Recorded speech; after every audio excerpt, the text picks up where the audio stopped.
karabiberini ekleyeceğim.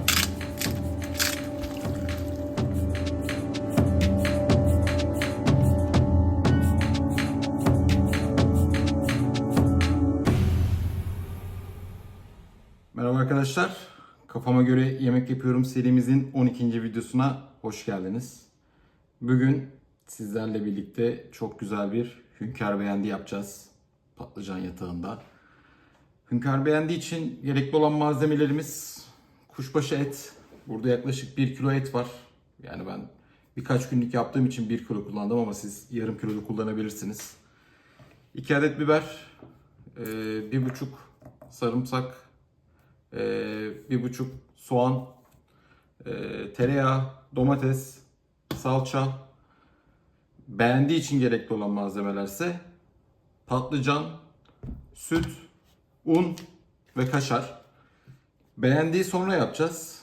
Önce etle başlayacağız. Bunun için gerekli malzemeleri ben şimdi burada doğrayacağım. Sonrasında tencereye geçeceğiz. Orada görüşürüz. Tenceremize yaklaşık 1,5 yemek kaşığı tereyağı ekledikten sonra şimdi soğanlarımızı atıyoruz. Bunları orta ateşte kavrulmasını bekleyeceğiz.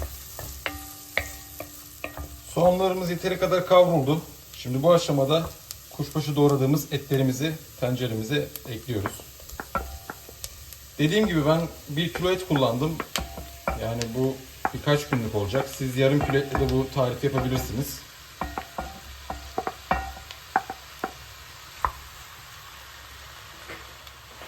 Bu etler kavurmaya devam edeceğim. Suyunu çekene kadar etleri kavuracağım.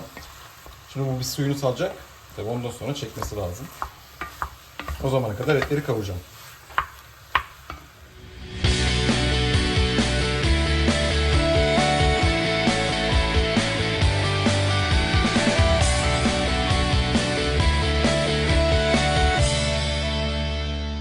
Etimiz şimdi suyunu çekti. Bu aşamada etimizin üzerine 1,5 diş sarımsak ve 2 tane biberi ekliyorum. Ardından 2 adet domates,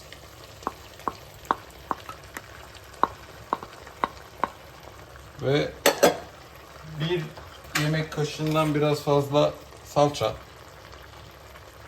Biraz karıştırıyorum şimdi bunları. Karıştırmaya devam ederken şimdi tuzunu ve karabiberini ekleyeceğim.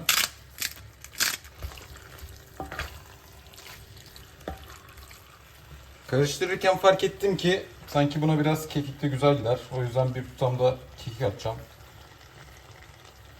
Ve son olarak 1,5 su bardağından biraz fazla sıcak suyu ekleyip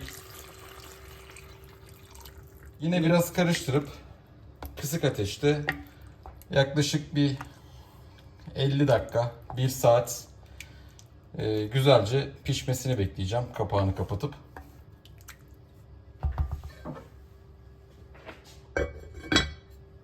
Yemeğimiz ocakta pişerken şimdi beğendinin yapımına başlayabiliriz. Beğendi için gerekli olan malzemelerimizin en başında olan patlıcanlar. Burada yaklaşık 3 tane var diyebilirim. 4 tanesi çok küçük. Bunları maalesef ocakta közleyemiyorum. Ocağım indüksiyon olduğu için fırında yapacağım. Fırında yapmak için de patlıcanların üzerine çatalla delikler açtım. Ve biraz zeytinyağı döktüm. Bu fikri annemden aldım. Buradan anneme saygılarımı ve sevgilerimi gönderiyorum.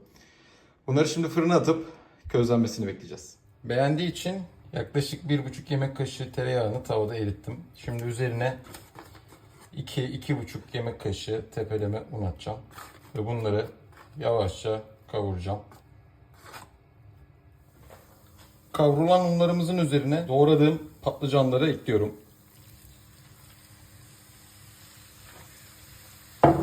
Şimdi patlıcanları böyle bastırarak, ezerek güzelce karıştıracağım.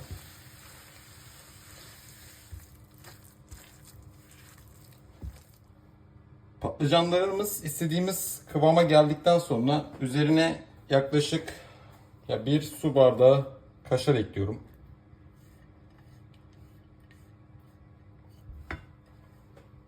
Ve karıştırmaya devam ediyorum. Kaşarlarımız eridikten sonra yine yaklaşık yarım su bardağı sütümüzü ekleyip güzelce karışmasını bekliyoruz. Tabii sütü ekledikten sonra biraz da tuz. Beğendiğimiz, istediğimiz kıvama geldi. Artık tabaklama aşamasına geçebiliriz. Hünkâr beğendimiz hazır. Yapımı biraz uzun sürdü ama yine çok lezzetli, çok güzel bir yemek oldu.